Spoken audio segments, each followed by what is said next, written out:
So we've created folders, we've created Google Documents.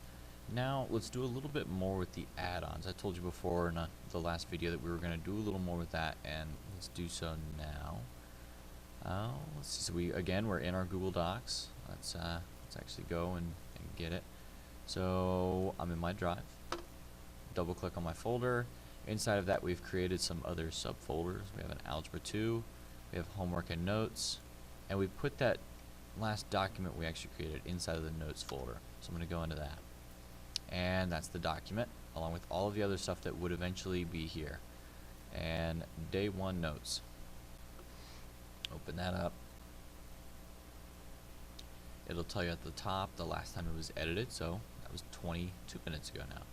And let's get our add-ons. We don't have any yet. There's a couple I recommend if you are going to do a lot with your math or with math classes or typing in equations or creating equations. So let's get add-ons. Okay, there's a couple. One is a little bit easier than the other, so we're going to start with the easier one. We'll get GMath. Right, it actually showed up right on the front page here. If not, you could search for it. Oh, GMath is one. And it has a small description there for you. It's quick and easy to create equations, graphs, stats, displays, and math quizzes to insert in Google Docs or Sheets. So this is another one. You'll have to get it as an add-on again if you want it in Sheets. But hit the plus free. It wants to know which account you want it for, and it needs permissions, just like everything does. It'll take a minute, and now it's on there.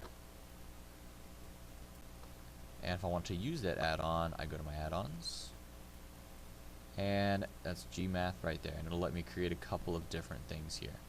I haven't used a whole lot of them except the creating math expressions. So if I click on that, it'll bring up an equation editor. I don't want this one. It's just a little add. So I'm going to hit the X there. And this is where we're getting smarter. It's trying to learn more. So are you a student or are you a teacher? I'm a teacher, so I'm going to click on the teacher part. And this is where you're going to want to type in your information. And I'm going to pause the video real quick while I type that in. Alright, so I've typed in my information, and we have a simple side and an advanced side. If you're looking for latex, that would be advanced. We've got a bunch of different options. So that's another thing with Google, is it's going to keep talking you through as much as it can. It'll give you some little tips here and there.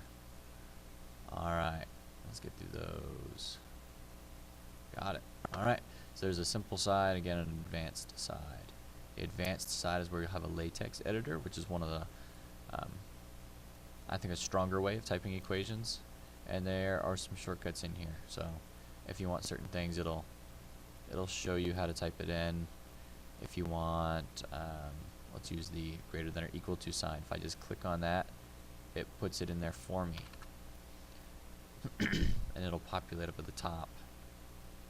Zoom in a little bit. And it'll show you this is your symbol. This is what you had to type in to make that happen. This is on the advanced side. The simple side, if I want a fraction, \frac, enter, and now it'll let me type it in as a fraction, say a over b.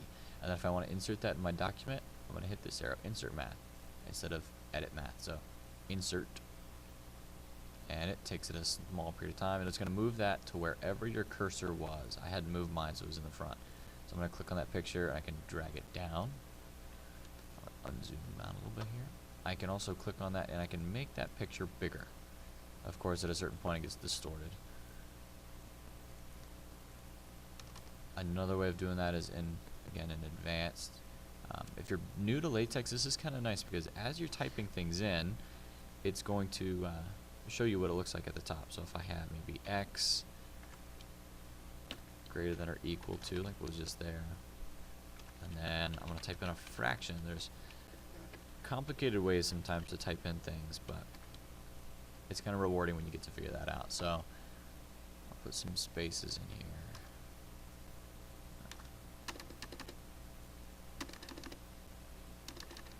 So if I want to have x greater than or equal to 1/3, I have x / GE / FRAC, or the first part of fraction, and then in the squiggly brackets 1, end that one, squiggly bracket 3. So everything that's in this first set of squiggly brackets is what's going to be on the numerator. Plus, didn't mean for AY, but let's just plus Y. And then the denominator, let's do minus X. Okay, so that's one of the ways. And then again, inserting it, hit that over key, over button, and it will populate on this side. And it comes in as a picture, which you can zoom in, zoom out of that picture. It makes it kind of nice when you're making equations, making quizzes or tests or anything like that. Let's see, another one that I am starting to prefer now is a different add-on. So I'm going to click add-ons, get add-ons. You can always manage them once you have them, but we're going to get add-ons, and I'm going to search latex. And it's one of those first one here, auto latex equations. It's free. When I click yes, my account, I'm going to give it permission to do all of its stuff. And it says, hey, I showed up here. I'm going to exit out of this old one, and I'm going to now auto latex equations. I'm going to hit start. This one, a little more complicated because it doesn't show you right away. Latex is something you're probably going to want to learn to know, or learn at some point, so you know it. This one, gives a small explanation off here on the right, and even some tips. But real quick, just so we can get started, there is you just want to start with 2 of the little money signs. So money sign. Again, if I want exponent, let's do like the example they have there. 3 raised to the, let's zoom in a little bit here maybe. 3 raised to the, and if I want everything as an exponent, I have to put it in the brackets, 4x, end the brackets. Let's just type in some other interesting things here.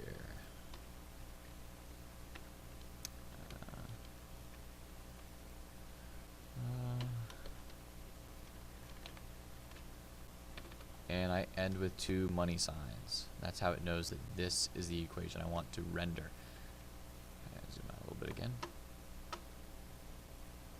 I'm going to make this a bigger font so it's easier to see what I just typed in and what it's going to do. So again, money sign, your latex code that you're going to use, and then you end with 2 money signs. That's how this program knows that that's your equation. And I'm going to render equations.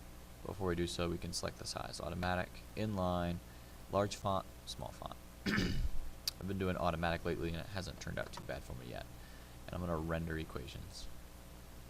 This takes a little bit of time depending on what you're doing. And again, it pops up as a picture, so I can always right click and crop it, or copy, paste, all kinds of little things there. You can always just copy with Control C. You can make it bigger, smaller. Some equations, it pops out automatic size, but sometimes it just doesn't look quite right if you have an exponent raised to another exponent. You might want to have it blown up just a little bit, and that's pretty easy to do, just like a regular picture. If for whatever reason you typed it in wrong or you get an error, if you go to the front of it, see my cursor floating in the front, I can then hit de-render equation. It's showing there's some kind of error.